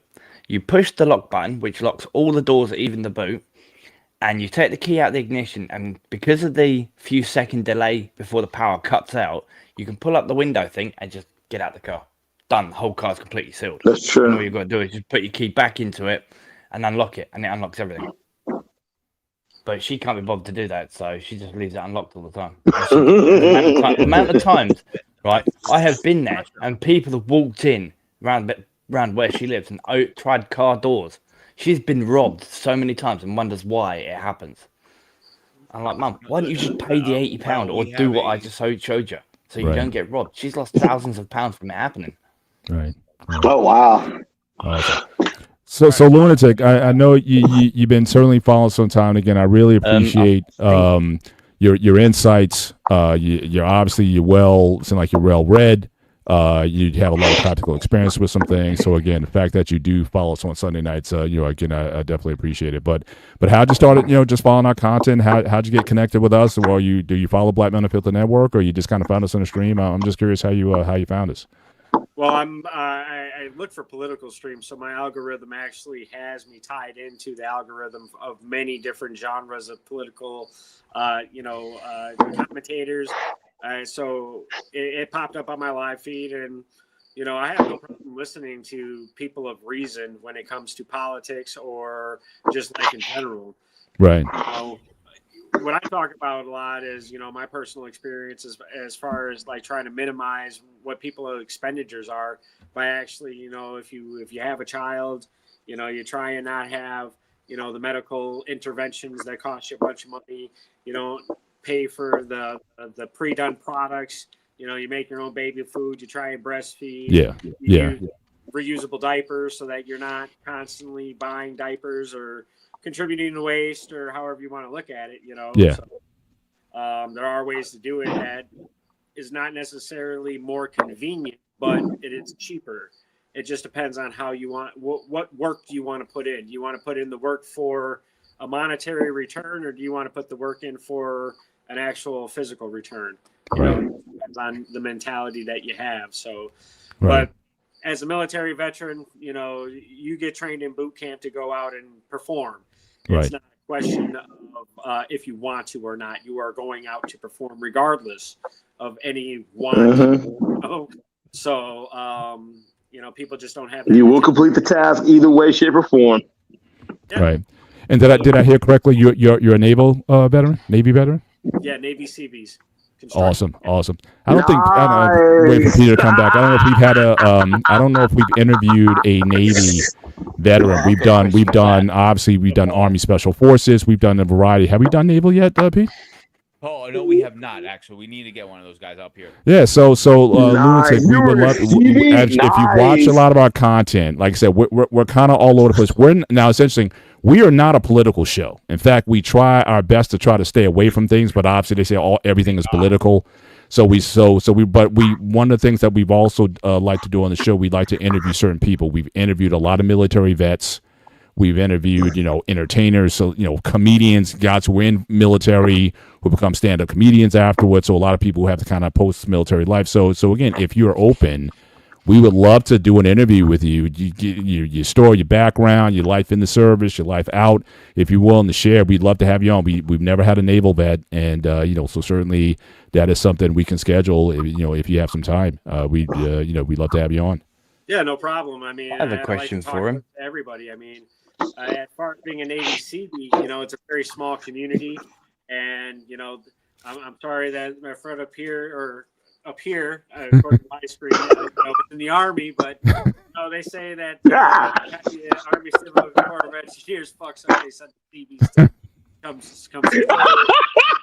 I have a question for the Navy vet. Oh my God. I have a question for the Navy vet. Sure, go ahead. All right, sure. What Navy do you think is the best? Yeah, because I've been told for many, many years that the UK used to have one of the best Navy in the entire globe. Yeah. I have no idea. Because I was never on a ship. I have no idea. There are literally the Navy in the UK are. Am I allowed to say the P word? Paul, Pete. The what word? The P word. The P word. It ends in Y. I guess, yeah. Well, Peter okay, I'm just gonna say it. If Peter wants to flaming kick my ass, he's more than welcome to. The UK Navy nowadays, right, from about 30, 40 years ago, they used to be the best Navy in the world. The UK used to have one of the best Navy on the water. Now they're a bunch of pussies. You were just looking to get that off your chest. So I guess. You have to understand one thing now. The military that we used to have has changed. I have a couple of my my best friend CQ. He was a engineer. Bring your microphone closer to your mouth, bro. I'm sorry. Bring your mouth. Bring your microphone closer to your mouth. Pause. Listen. Whoa, hold up. Okay. Like get those terms out of your head. No, seriously, like people who go into service now during boot camp, they used to have a little script to say, I arrived safe, I'm okay, yada yada yada. Now they're having a full conversation like, hey, dude, I'm this guy here, I'm good, blah blah blah. I'm looking at him like, what the fuck is this shit? Yeah, these guys are lucky nowadays. It was a whole lot different 30 years ago. It was a whole lot different. You got 3 minutes, you already lost 2 of them. I went through boot camp in US December of 01, so I mean 01 to 04 is when I served. Nice. And it's my boot camp experience was way different. It cost the Navy $5 to send me from Milwaukee to Illinois on a Greyhound bus, and I got there 12 hours before anybody else did.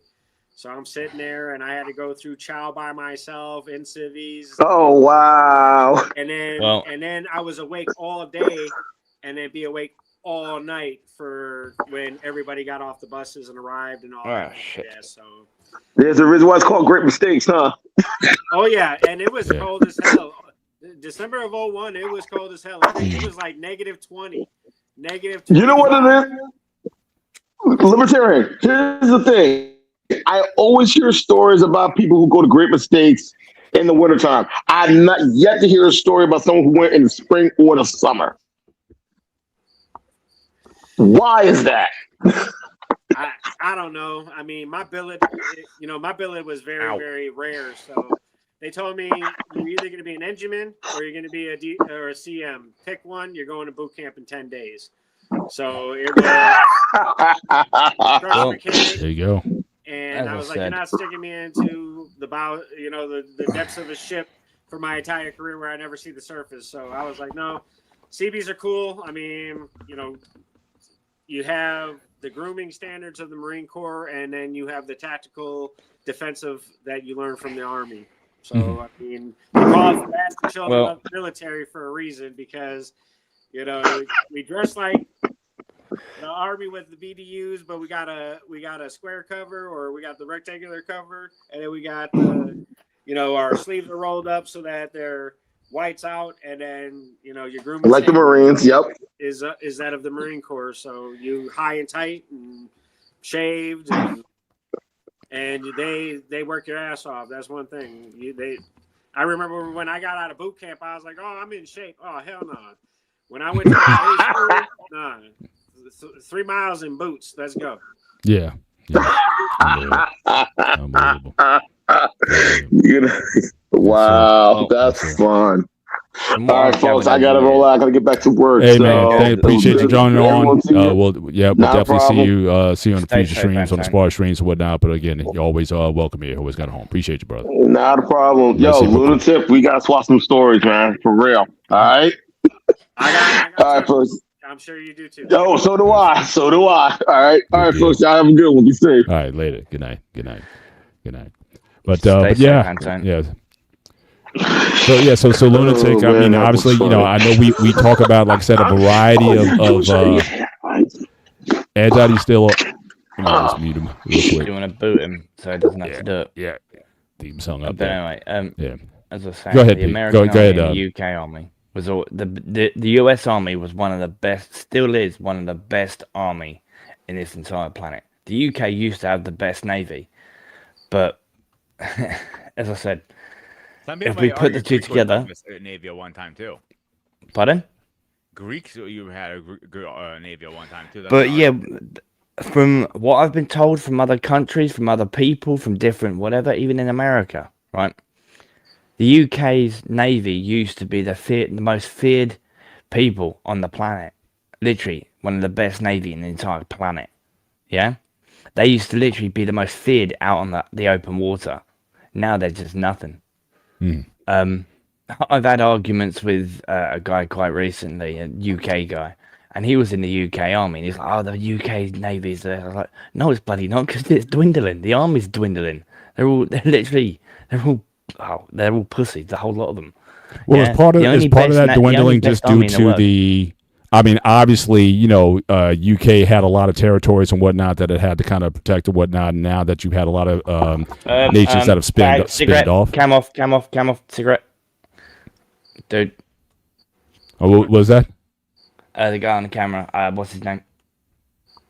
Oh, libertarian. Oh, as far as smoking, yeah, I don't know if is smoking allowed on. No. I don't know. We've had a policy, but what's that? They usually flag us for the smoke. Flag us for the yeah. Okay, yeah. So we appreciate that if you could. And again, certainly, I'm just like I said. First of all, just glad that you came up. And if you could drop your email in the back chat, if you can, we can certainly reach out to you and try to schedule a time to certainly have you on the show. Certainly we can certainly put that show together. But yeah, I mean, certainly, again, we appreciate you following our content and like I said, but yeah, we didn't start out to be playing. In fact, when we came up with this show, they said we would steer away from politics and religion. I think typically the ones we try to stay away from.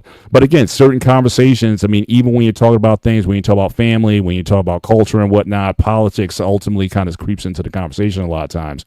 It's like you can't escape it. So we won't run away from it in that, but I never go to Peter and say, hey, let's talk about the elections coming up, or let's talk about something left wing. Like, we don't get into those kind of conversations, but if it goes that way, we try to we try to control a little bit. But even like when we talk about just different initiatives, technology, information, we were talking about AI and the data centers and whatnot. That's because those are political decisions. People allocate money and resources for those things, so you can't help those things spill into the conversation. But we typically don't try to.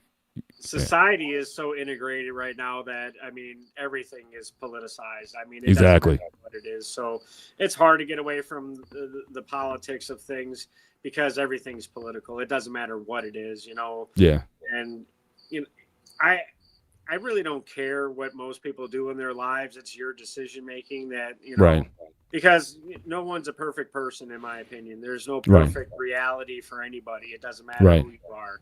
Doesn't matter socioeconomic background, how you were brought up. It doesn't matter. It's pretty much in the decision-making process that you have for yourself.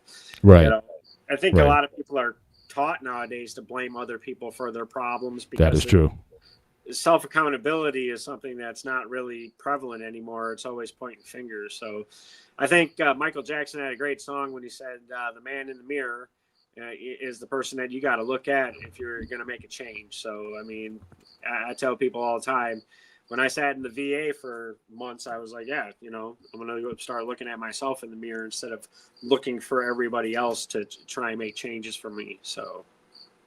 Yeah, absolutely. And you just even in your handle, like you're a libertarian kind of in the classic sense. And I think we've talked about that on some of the shows. Like you're not necessarily affiliated with the Libertarian Party in the US or what have you, but just this classic libertarianism, which I vibe with, especially in the 90s. When I kind of first started getting into a little bit and just kind of hearing it, it's like, yeah, it kind of, it kind of makes sense, individual liberty, free to do as long as your decisions don't impact other people. It just seems like a lot of those principles, I think a lot of people could really vibe with, but then, certainly the political arm, like the ones who actually try to do some things, I guess they kind of got pulled in one direction or the other. You either are left in or more right in or whatever. So again, and there was a lot of, certainly in the 24 election, I was following a little bit because I did that guy Amash. He was in Justin Amash. Yeah, like I follow him for some time. He would come on C-SPAN sometimes, and I'll watch some of his content.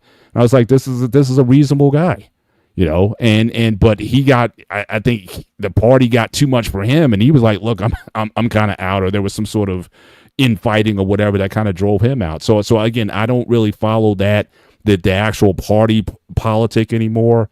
But I think just to have a conversation, just in terms of, I think really it's about values. I think what me and Peter, I think one thing we do talk about a lot, so it's just our values. And whether you want to, however you want to label that, I think it's even in our new intro theme right now. I don't necessarily like the labels of things. It's like there's certain values that I hold and I kind of stand by and I try to defend them. And let's have a reasonable conversation on what those values are versus whatever labels you want to put on things. And I think that's what's missing just in YouTube altogether. It's like the algorithm is sort of driving a lot of this discord. But it's like, look, we're individuals. It's like, from what I understand, you're a family guy. You got kids. You're growing a family. I have, adult daughters. Peter, he's kind of coming to a new family dynamic. Craig's got kids. So we're just dudes who are just trying to make the right decisions in life and just share our experiences and maybe learn from each other. And that's really what the gray area is. No black and white or whatever. Let's just have some things. And if there's something I can learn from you and you from me, we're all better off. And I think those are just conversations that I think people in general get out of this tribalism thing. And let's just be adults and let's just have some conversation in a respectful fashion. I think that's all we've ever wanted to do. And like I said, we're in our third season of doing this, and it's just something we just enjoy doing. And the great thing about Peter is, like I said, I've been able to meet him personally. Like we spend time together. Like every year we get together. We go to Comic-Con in New York City together every year, and so again, I get to know the person personally, and I think that's really one of the nice things about social media, when you're actually able to not only meet people, talk to them personally, get a chance to meet, break bread. Anton is in New Jersey, so again, I got to have lunch with him, and that's what we're trying to do here. We're just trying to environment where people can, express themselves and have it. So that's really the basis of our show. But I think one of the first comments I actually made in the chat was labels, titles, and categories is something that people need to get around when they're interacting with people in society. Most people don't really care about everybody's labels, titles, and categories. They just wanted to know, are you going to use their goods and services or not? Because they're moving on, because they're trying to move on to the next. And I think that commonality is not something that people want to have anymore. Everybody is trying to outdo somebody else. And be more grandiose than the next. I think society's become very narcissistic. But yet again, when you break down to people like, if you say, oh yeah, well, my name is Justin, I'm a veteran who's also a felon, that's a master diesel technician, welder, tradesman, family man, then it starts to put these pictures in people's minds. And I tell people it depends on how your mind is programmed, how your mind will play the word game. And yet again, there's so many dynamics in society as far as your social economic background, religion, your neighborhood, your culture, whatever, how you want to break it down, that there's so much separation that people want to have instead of the integration that Americans really enjoy. Because I can walk down the street in a metropolitan area, and if I want Jamaican food, Indian food, Taiwanese, it doesn't matter. I can go get whatever I want because culture is all around me. And it just depends on what culture I want to interact with. Exactly. Now people are stating that you're insulting them by having cultural interaction.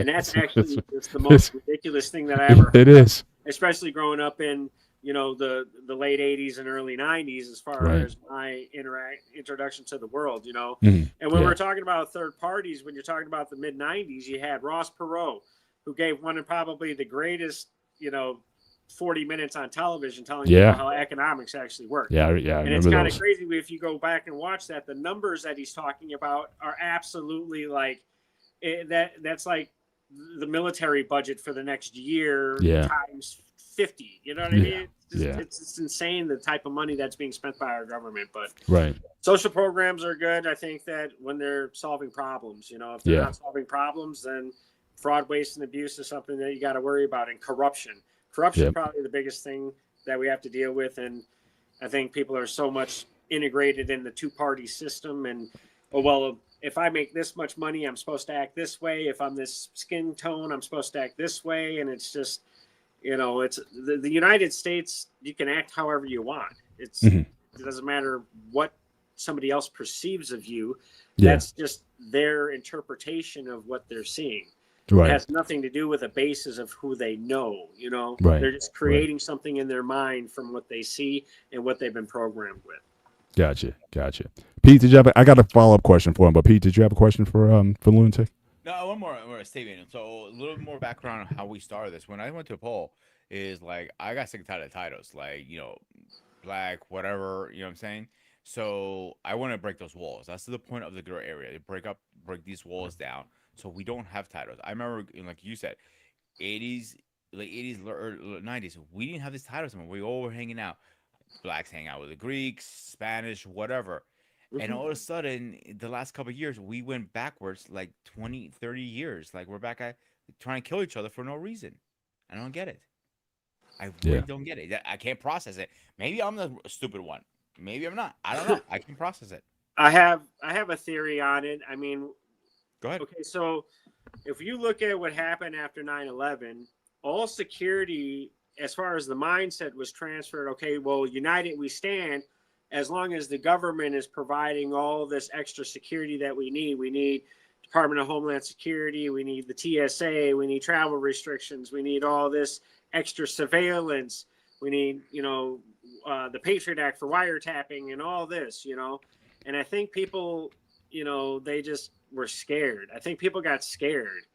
And if you go all the way up to 2001, right? And then you can start seeing the shift in how people started acting.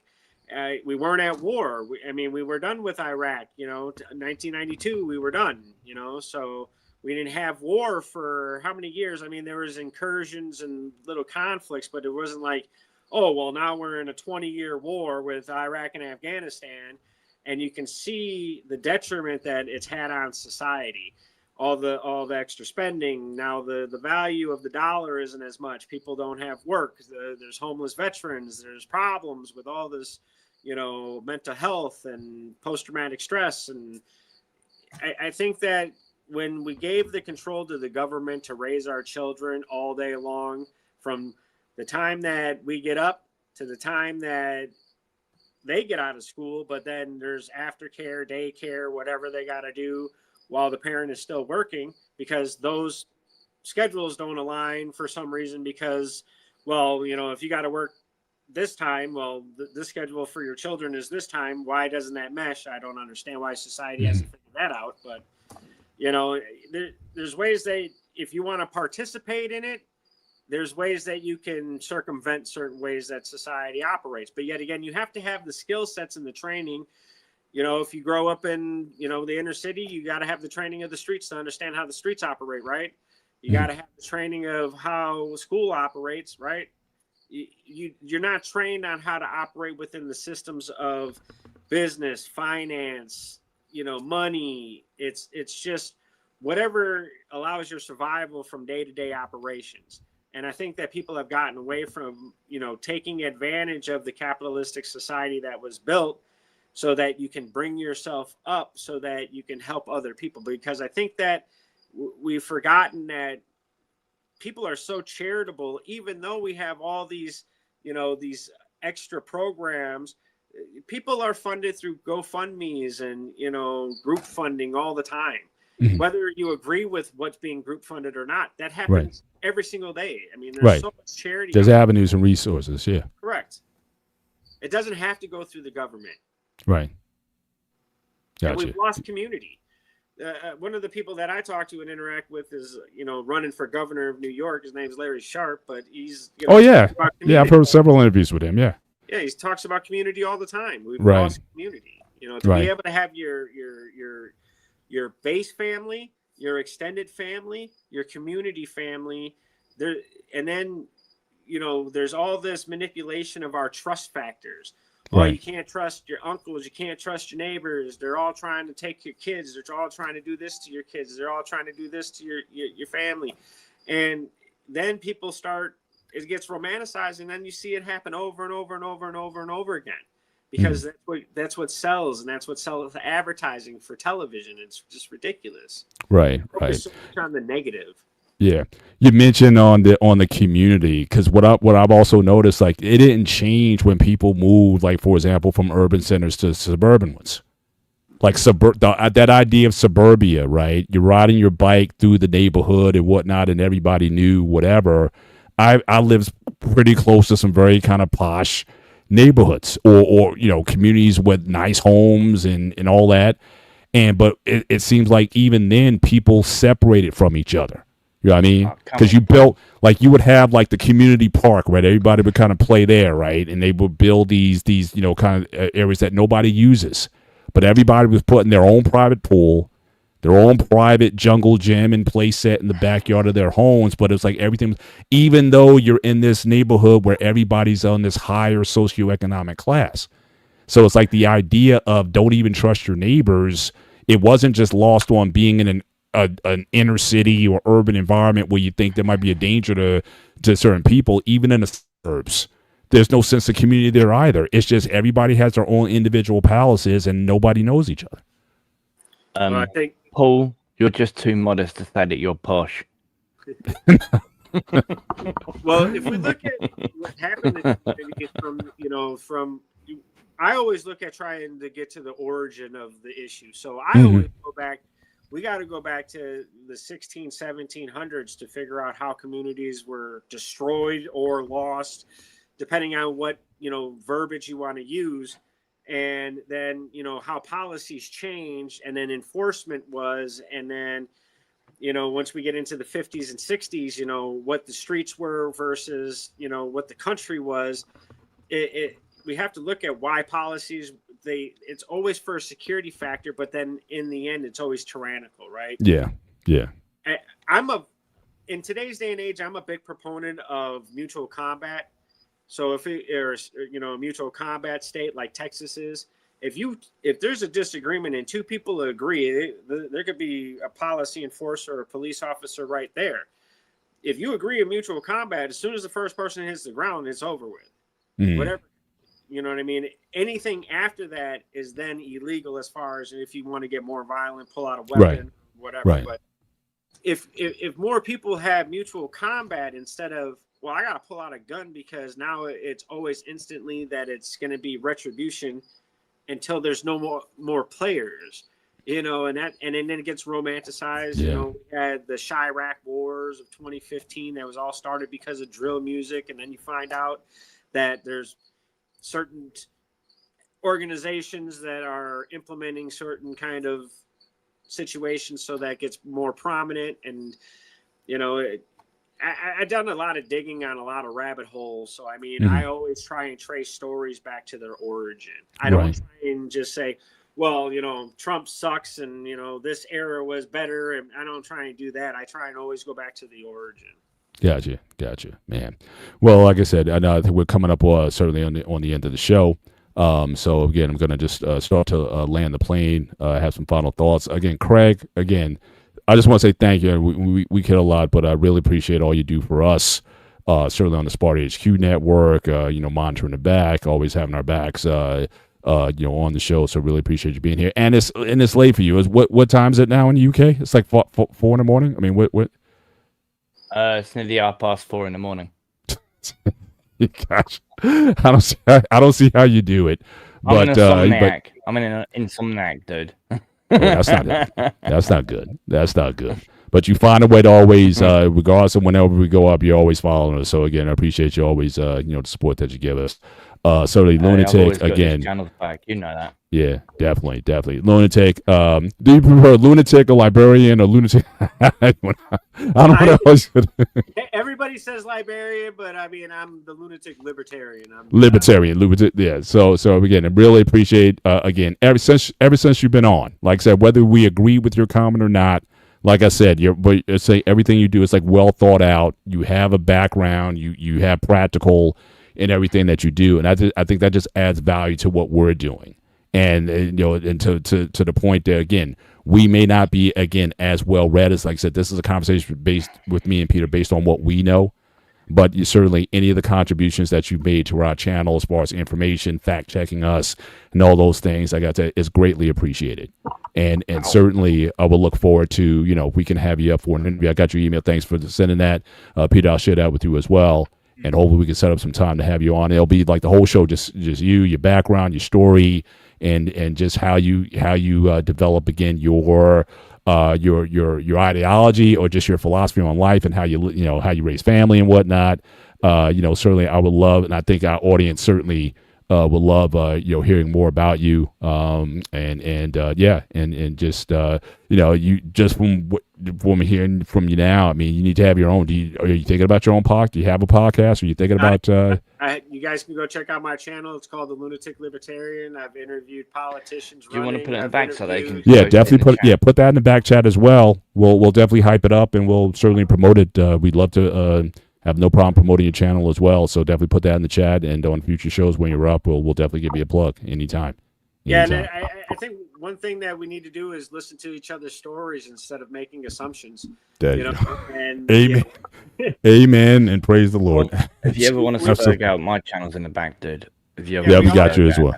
We all have stories, and there's more nuance with people, I believe, than there is this giant gap. I think put out another political podcast, and because of jumping on through the comments to he sent the StreamYard, and it was you have more context when you see somebody's face and their demeanor versus just comments on a screen.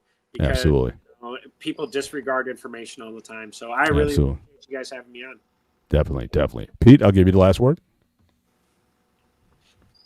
Well, tonight was an interesting night. Things are going to change. Simple as that. It's up to you how you want to change it. We're going to change it for the good. Buckle up, enjoy the ride, because things are going to change. There you go. There you go. And again, Lunatic got your link, so we'll look that up. And again, future shows when you're on, we'll promote it for you. And then we'll set up that interview. But certainly want to thank you guys. Certainly, again, we can't tell you we appreciate how you guys, Sunday after Sunday, you guys find time with us. We understand work schedules and whatnot.